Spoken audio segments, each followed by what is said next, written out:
Episode iheruka ni uko twayishoje. Uburyo busumba ubundi bwo kwigana no kunoza imico myiza iyo ari yo yose ni ukwishyiramo ko ufite iyo mico koko, hanyuma ugakora ubigendeyeho.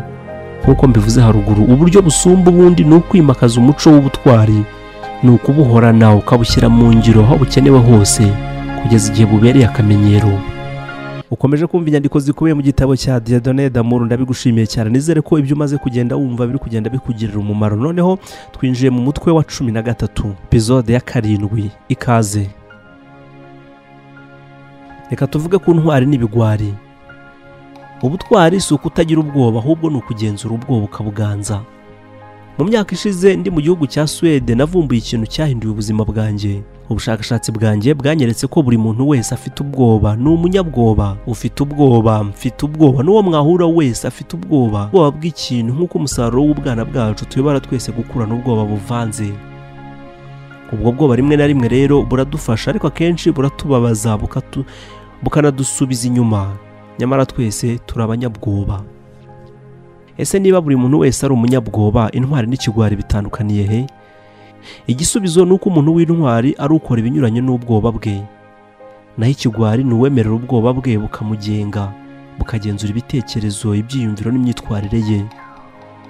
Nukora ibyo utinya nta kabuza ubwoba buzapfa.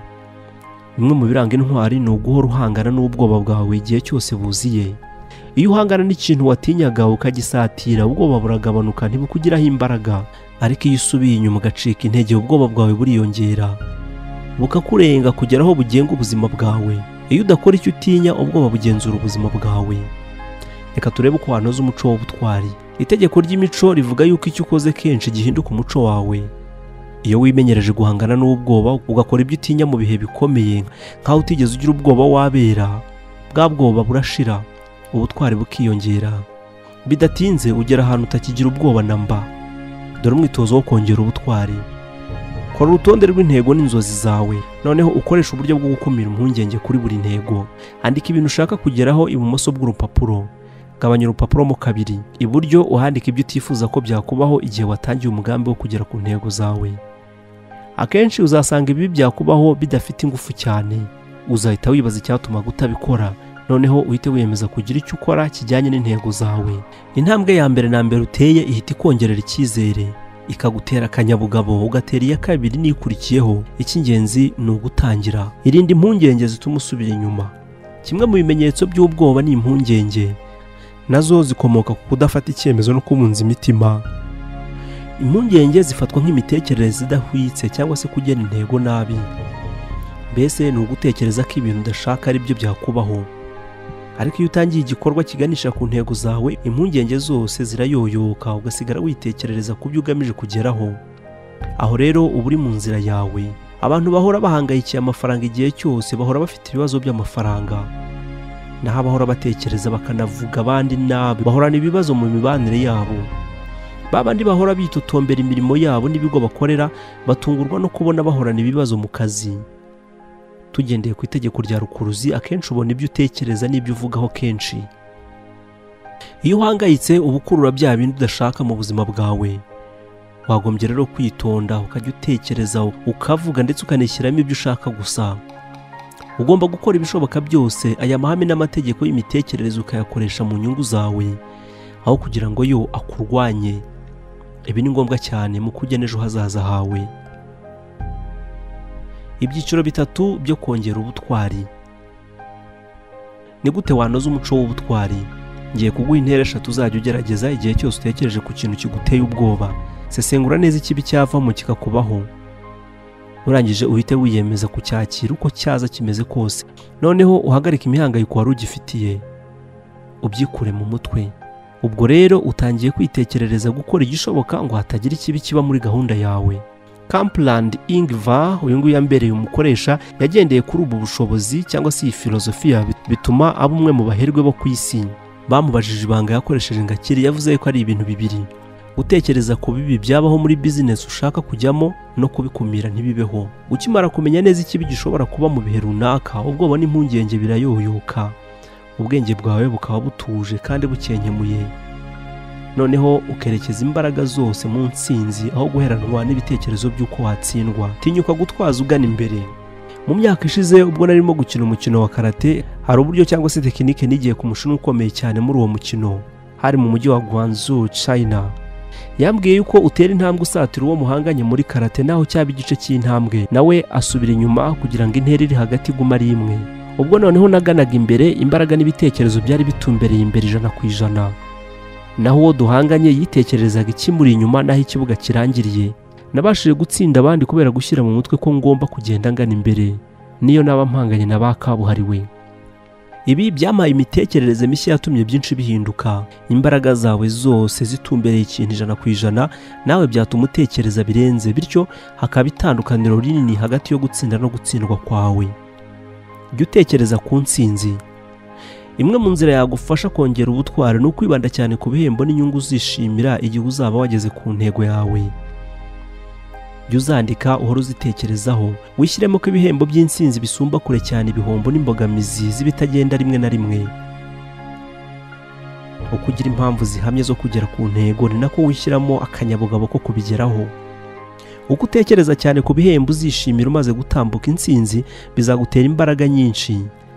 Kandi niba urimo utekereza ku kintu kimwe, ibihembo by'intsinzi ntushobora kuvangamo ngo utekereze ku bihano byo gutsindwa. Uko utekereza ibyo ushaka rero niko uzagira ishyaka. Wiyizera ari nako wongera ubutwari. Nta kabuza uzagera ku rwego uzaba utakigira icyo utinya. Uzaba indakumirwa mu nzira zawe ugana ku ntego yawe. Witegure gukora icyo bigusaba. Kimwe mu byiza mu bikorwa by'ingenzi by'amahirwe ni ubushake. Iki ni igisubizo cyawe mu gukora icyo ushaka cyose cyatuma ugera ku ntego. Imiterere myiza y'ubushake igaragaza ubutwari kandi naho bukomoka. Mu by'ukuri uzakora icyemewe gusa kandi mu mpamvu. Ntabwo uzemera kwishora mu bitagira icyo bivuze, gushyira mu makuba ubuzima bwawe cyangwa se kujya mu bintu utabasha kwirengera ingaruka biramutse bitaguhiriye. Nyamara ariko muri iyi mipaka yose, imiterere myiza ya muntu yo kuba umunyabushake ngo ukore ikigamijwe bizazamuka maze uzamure ya ntego yawe wiyemeje. Abantu benshi iyo bihaye intego bo ubwabo baba bafite ubwira bwo gukora buri kintu cyose cyatuma bagera ku ntego yabo. Ariko rero ntibihagije. Ugomba gutsimbarara ku ntego yawe, wiyemeza gutanga ndetse no gukora icyo byagusaba icyo ari cyo cyose. Ugomba kwemera kandi kujya aho bigusaba kugera, haba hafi cyangwa kure. Ukaba wanabitangira igitambo kibaye gikenewe ngo uve aho uri ujya aho ushaka kugera. Ni ikihe kiguzi watanga ngo ugere ku ntego yawe? Mbese urakizi? Ni izihe mbaraga z'ikirenga ukeneye? Ni ibitambo by'inyongera se? Ni ibitambo by'inyongera uzatanga ngo ugere ku bukire bwa nyabwo? Abantu benshi ntibatekereza ku bisubizo by'ibi bibazo. Nta gitekerezo baba bafite ku kiguzi. Iyo batangiye urugendo rugana umukiro, ntibatinda kubona icyo bizasaba bagacika intege, bakazibukira inzozi zabo. Aba rero mu by'ukuri nta bushake bwo gutanga ikiguzi nyakuri cy'ibyo bashaka kugeraho. Ibyo ntibikabe iwawe. Ibice bibiri by'ubutwari reka nabyo tubivugeho. Igice cya mbere cy'ubutwari ni ubushake bwo gutangira no gukora mu budahemuka. Igice cya mbere cy'ubutwari ni ubushake bwo gutangira no gukora mu budahemuka no kugenda werekeza aho intego yawe kuganisha nta cyizere cy'umukiro ufite.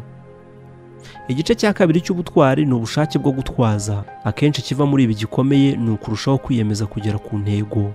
Bishobora kuba icyemezo cyawe utazigera utezukaho. Umuntu ushobora guhora atsinda ni wa wundi wiyemeza guhatana ku rugamba ntave ku ntego. Mubyibuke igitabo turi gusoma cyitwa Inzira y'Inkotanyi. Reka noneho tuvuge ku ngingo ivuga yuko kwihangana no gukomeza umutsi bitera kunesha. Gukomeza umutsi, kwihangana no kwiyemeza niyo miterere myiza y'ingenzi kugira umunyamahirwe. Buri ntsinzi ihambaye ibanzirizwa buri gihe n'ibyumweru, amezi ndetse n'imyaka y'akazi katoroshye kandi gashobora gutanga umusaruro muke. Umuntu usanzwe wabashije kwigeza kuri za miliyoni akaba miliyoneri kubwe yakoze imyaka 22, ava kuri zero muri banki agera aho atunga miliyoni irenga y'amadolari. Abantu benshi ibi ntabwo babizi, batekereza yuko bishoboka gukira vuba kandi ibyo bihira bake. Nyamara iyo wihanganye ukiyemeza kandi ntuve kwizima, ibyo bigashyigikirwa no kudatsimburwa, kwihagararaho no kutanyeganyezwa, byanze bikunze uzagera ku mucyo udahungabanywa.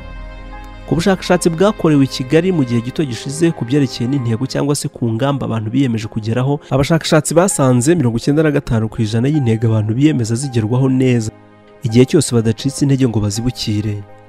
impamvu y'ibanze ituma abantu batagera ku ntego si ukubura ubushobozi cyangwa se uburyo. Baratsindwa kubera kubura imbaraga muri bo zo kwikomeza mu nzitizi n'ibibazo bahura nabyo. Itegure guhura n'intambamyi na birantega. Igihe cyose wihaye intego ikomeye wowe ubwawe, ubuzima bwawe urabushyira mu nkeke. Uzazunguzwa kandi urindagizwe n'uruhererekane rw'intambamyi zitandukanye n'ibibazo utari witeguye. Niba wihaye intego nshya, ngari, nziza ariko igoranye, ubwitwararike bwawe buhambaye buzaharanira guhindura byose kuri wowe. Izo mpinduka zose zizagira izingiro rimwe, zizizingira hamwe zose ziguha uburambe mu byawe n'uburyo burambuye ukeneye ngo urangize bidasubirwaho intego nshya wihaye wowe ubwawe. Ibibazo bisumba ibindi wibaza. Dore ibibazo bibiri by'ingenzi wakwifashisha kugira ngo intsinzwi uyihinduremo intsinzi. Gutsindwa bihinduke gutsinda. Bizagufasha kugira umurava wo guhangana n'inzitizi. Ibi bibazo njye mbyise ibibazo bisumba ibindi. Nabyigiye ku muherwe wizamuye w'ubwe, self-made millionaire. Nabyigiye ku muherwe wizamuye w'ubwe, self-made millionaire. Nanjye mbyigisha abantu benshi babikoresheje bagahinduka abaherwe bizamuye ubwabo, self-made millionaires. Ikibazo cya mbere wibaza utitaye ku ngaruka zacyo ni iki? Ni iki nakoze neza? Mu bwitonzi buhagije sesengura buri kintu gisanzwe wakoze neza muri icyo gihe. Nubwo ibyo bihe byaba byaravuyemo ibyago, haba hari ibintu bimwe wakoze byaguhiriye ubisubiyemo. Ni iki nakora gitandukanye n'ibya mbere ibihe nk'ibyo bigarutse? Ibyo biguha ingufu zo gutekereza neza ku masomo agufitiye akamaro ibyo bihe bigufitiye. Biguha intego zo gutekereza ku bihe bizaza no ku cyo uzakora mu bihe biri imbere kuruta mu bihe byashize, ndetse ukanatekereza icyari kubaho iyo ukora utyo mbere. Ibi bibazo byombi bikeneye ibisubizo biboneye bigushoboza kuvana agaciro kaboneye mu bihe ibyo ari byo byose byakubaho. Ibi bibazo byombi kandi bigusaba guhora ubwenge bwawe bukanguka kandi bugatumberera igihe kizaza. Ibibazo byombi kandi nanone bigushoboza kwiga no gukura, cyane cyane mu bwenge mu gihe gito cyane. Nyuma ya buri gihe uziga kandi ukure mu bwenge vuba mu kwezi gukurikiyeho kurusha undi muntu wese wakwiga akanakura mu bwenge mu myaka 2 cyangwa se 3 cyangwa se ntagire n'icyo yiyungura. Mukagira muti niki twakoze neza muri iki gihe? Ubutaha niki tugomba gukora gitandukanye n'ibya mbere? Uzatangazwa n'uburyo ushobora gutsinda cyangwa se kuva muri ibyo bibazo. Ibi bitekerezo n'ubwo bumenyi wakuye ku byo wabonye bizagufasha kwihuta kurusha uko wabitekereza. Ngaho nawe bigerageze rimwe, ushishoze urebe unisuzume wowe ubwawe. Ubwenge buza ubujiji buhise. Ugomba gutsinda ubwa nyuma. Amwe mu magambo nkunda gusubiramo avuga ku nkweto za Nike. Ugomba gutsinda ubwa mbere. Byose bigomba kurangira utsinze. Ibi nibyo nabashe kwitegereza by'agatangaza. Ushobora gutsindwa buri gihe ukongera ugatsindwa, ariko amaherezo ukazatsinda utsinze, ku buryo wibagirwa ko wigeze gutsindwa. Ibi bisobanura impamvu benshi mu bakire barangwa n'amateka y'ibyago no gutsindwa bikabije. Thomas Edison, umuvumbuzi w'icyamamare w'ibihe bya vuba, yari n'umunyabyago w'icyamamare mu buvumbuzi bwe. Niwe muvumbuzi w'ikinyejana cya 20 uzwiho kugerageza byinshi bigenda bimunanira, mbese ntabigereho. Nyamara Thomas Edison yari afite uburyo budasanzwe yatekerezaga ku buvumbuzi bwe, ku buryo twese twamukurikiza tugatera ikirenge mu cye. Ubwo yatangiraga akazi ko kuvumbura, yabanje kwemera ko kubona igisubizo bisaba igihe gusa. Ni nabyo umunyarwanda yavuze ngo inkono ihera igihe. Kuri Edison gutsinda byari ngombwa, intsinzi ntiyimirwa. Gutsindwa nta mwanya byari bifite muri we. Icyo yakoze rero ni ukwirinda gukora ibyazi ko bidashoboka, agenda abyigizayo kugera asigaje ibishoboka gusa. Buri gihe Edison yandikaga, bishobotse akanafata amajwi ibyavaga mu bushakashatsi bwe byose, yaritegerezaga akanakuramo isomo. Yari afite ibitekerezo bizima kandi akagira n'uburyo bwo gukora. Ntiyigeze akora amakosa amwe mu gutsindwa cyangwa se kwiga bwa mbere. Fata ko uzabigeraho nta kabuza. Mu gushyira mu bikorwa uburyo utangira wiyemeza yuko intego yawe uzayigeraho nta kabuza. Ingorane ufite cyangwa se wahura nazo zose wiyemeza kuzikuramo isomo. Ibi bikagusaba gutekereza wandika witonze. Sesengura buri gace k'ibyo ugeraho, wandika isomo wakuyemo, icyo byakwigishije. Zirikana aho waba warasitaye ku buryo bitazongera. Umukoresha nahoranye muri IKEA witwa Susan Janset yigeze kuvuga ati, ntacyo bidutwaye kuba abantu bakora amakosa hano, kuko utayakora abatagerageza bihagije. ariko ikitihanganirwa ni ugusubiramo ikosa birenze rimwe kuko byerekana yuko nta somo warikuyemo. Nta kintu kizima kigeze kigerwaho hatabayeho umurava. Mu yandi magambo, nta kigerwaho hatabayeho kwihangana no gukomeza umutsi. Umuco wo gukomeza umutsi rero wimakazwa no kuba aricyo kiguzi cy'ibyishimo utegereje igihe uzaba uri mu buzima wifuza. Nta muntu n'umwe ugira icyo ageraho kigaragara adahuye n'ikigeragezo kimusaba gukomeza umutsi no kwihangana. Kugira ngo utere imbere cyane mu buzima no mu mirimo bigusaba ubwihangane burenze. Iyi miterere ya muntu ni imwe mu y'ingenzi igena ibikorwa by'amahirwe ya bose. Abantu benshi bagera ku ntsinzi y'agatangaza basumbije intambwe gusa undi wese waba wacitse intege, ariko kubera gukomeza umutsi nyuma aza kugera ku ntego ye. Igihe cyose ujya uhora wibwira ko waba usigaje intambwe imwe ngo ugere ku ntsinzi n'intego, ibuka uyu muvugo.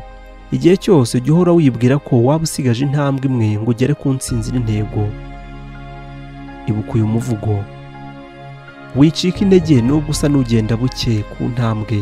Ushobora gutsinda ugeze ahakurikiyeho kandi ntiwamenya aho ugeze urugendo. Hashobora kuba hafi wowe ukeka ko ari kure. Hari igihe gutsindwa kwawe bikabije bishobora kuba intandaro yo gutsinda bihebuje. Rimwe na rimwe kuganzwa burundu kw'intekerezo cyangwa se igihombo bishobora kuba ari igice cya nyuma kigushoboza kuvumbura ibituma ugera ku ntego yawe ya nyuma. Ubwihangane, ubutavogerwa n'ubwiyahuzi. Reka nabyo tubivugeho. Hari itandukaniro riri hagati y'ubwihangane n'ubutavogerwa. Ubwihangane ni imiterere y'umuntu imufasha guhatana no gukomeza umutsi ngo adatezuka ku ntego igaragara imbere y'inzitizi n'imbogamizi zitajya zibura. Kwihangana bigusaba guhora witwararitse inzira zigufasha kugera ku ntego. Buri gihe ugomba guhora uhanze amaso intego yawe, umenya igice cyose ujyaho, ariko ugashaka uburyo bwose wagerayo ugerageza inzira nyinshi. Izanze ukazihindura cyangwa se ugasubika, ukazashirwa ugeze iyo ujya nta gusubira inyuma ngo urekere. Ubutavogerwa bwo ni ikindi kintu. Ni imiterere werekana iyo ukora ibikorwa runaka, ugerageza gukora n'ibigaragara ko bidakoreka, aho ibigutambamiye aba ari byinshi kandi biteye ubwoba. N'ubu ukibasha gushyira mu gaciro n'ukuri kw'ibihurimo. Igihe cyose ukora ku ntego yawe rero jya wiyibutsa itandukaniro riri hagati y'ubwihangane n'ubutavogerwa, maze umenye muri byombi ikikuyoboye. Uzayoborwe n'ubwihangane, ntuzayoborwe n'ubwiyahuzi cyangwa se ubutavogerwa. Reka tuvuge ku ngingo yo kuba indahagarikwa cyangwa se indakumirwa. Kuba indahagarikwa ni ukwanga guhagarara, wimakaza umuco w'ubutwari n'ubwihangane, ubikoresha igihe cyose bikenewe. Intego ni ukugera aho wiyemerera kugera ubwawe, mu gutwaza no kwihagararaho kwawe igihe kirekire, wirinda icyaguhagarika cyose cyangwa se kigusubiza inyuma. Aho rero niho kwihangana bibera ingenzi. Uko urushaho kwihangana niko wiyemera ukaniyizera. Nanone kandi uko urushaho kwiyizera niko wongera kwihangana kwawe. Ubwihangane bwawe mu by'ukuri ni igipimo cy'uburyo wiyemera ukaniyizera wowe ubwawe. Ni ubushobozi bwawe bwo gutsinda cyangwa se gutera imbere. Ngaho urushaho kwemera ko ubasha kugira icyo ugeraho cyangwa se gutsinda. Kora nkaho wizeye. Imyitwarire myiza mu bikorwa. Ubwihangane ni ukwitwara neza mu kazi. Igihe cyose ugomba kwihanganira ibikubangamira, wongera imbaraga z'imyitwarire yawe, ukubaka imico yawe. Uhinduka umuntu ukomeye kandi ushoboye cyane mu gushyira mu ngiro imiterere muntu n'indangagaciro. Ukurura abagufasha n'ibihe byiza mu buzima bwawe. Uko ikigero cy'imyitwarire yawe kizamuka niko urushaho kugira ubushobozi bwo kugira ubwihangane, ukabasha gusimbuka inzitizi n'ingorane zikomeye. Kubera isano ritaziguye riri hagati y'imyitwarire myiza no kwiha agaciro, igihe cyose witwara neza, igihe cyose wihatira gukora ibintu uzi neza ko wakagombye gukora, wumva uri ntagereranywa muri wowe. Urikunda kandi ukiyubaha bisumbyeho. Uhinduka umuntu wiyumva kandi ubona isura nziza y'ibizaza. Bityo urushaho kuba umuntu wiyemeje, mbese uhinduka indahagarikwa. Iyo uteje imbere ziriya mpanga z'imiterere myiza ya muntu, ni ukuvuga ubutwari n'ubwihangane, utangira guhura n'amahirwe ku buryo udashobora kubyumva. Uko urushaho kugira ubutwari no kwihangana niko urushaho kumva wiyizeye. Niba igice cya mbere cy'inzira y'umukiro ari ukwiha intego, ubwo icya kabiri ni ukugana intego. Ukimara gutangira intego yawe uhita wiyemeza hakiri kare kutazasubira inyuma ngo uyitezukeho, ugakabuza kugeza uyigezeho. Umukiro n'umugisha byombi bishobora kubonwa kare, kuko nta na kimwe cyiza gitunguranye ku buryo bw'impanuka. intego yawe ni ukwifashisha amategeko n'amahame kamere ukayakoresha. Icyo usabwa ni ugukora ibyo ushoboye byose ngo bigende uko ubyifuza. Ugomba guhora ushaka ko ubutwari no kwihangana kwawe bikora, bityo ukabasha kugera ku bintu bidasanzwe mu kugena ejo hazaza hawe. Imyitozo ngiro, icyo wakora: iyemeze guhangana n'ubwoba bukurimo uko bungana kose kugeza ubutsinze, ukimakaza umuco w'ubutwari. Icya mbere, iyemeze guhangana n'ubwoba bukurimo uko bungana kose kugeza ubutsinze, ukimakaza umuco w'ubutwari. Icya kabiri, iha ingamba zihamye kandi ndakuka zo kugera ku ntego yawe, uhita uniyemeza kudatezuka ngo usubire inyuma. Icya gatatu, renga akarwa utsinde kirazira ya sinabishobora, uyikure mu nyunguramagambo yawe, ahubwo ujye uhozamo ngo nabikora nabikora. Icya kane, sesengura neza ibibi byabaho mu bihe by'impungenge, wiyemeze kubyakira uko byaba biri kose, ariko noneho wiyemeze ko bitazigera biba. Icya gatanu, igira indakumirwa, wiyemeze hakiri kare ko utazigera utezuka ku ntego kugeza uyigezeho, uzirikana ko nta wundi waguhagarika usibye wowe ubwawe. Icya gatandatu, ujye uhora wibaza uti niki nakoze neza, wongera uti niki narenzaho ubutaha. Iyi ni intwaro igufasha guhindura ibintu, gutsindwa bikaba gutsinda. Icya karindwi, jya witera akanyabugabo ukorana ubutwari kandi wihangane bidasubirwaho. Ibisigo n'imivugo, utugambo twavuzwe n'abandi ndetse n'uturirimbo bizagufasha kwiyumvamo kujya mbere, ikizaba cyose ntacyo kizagutwara.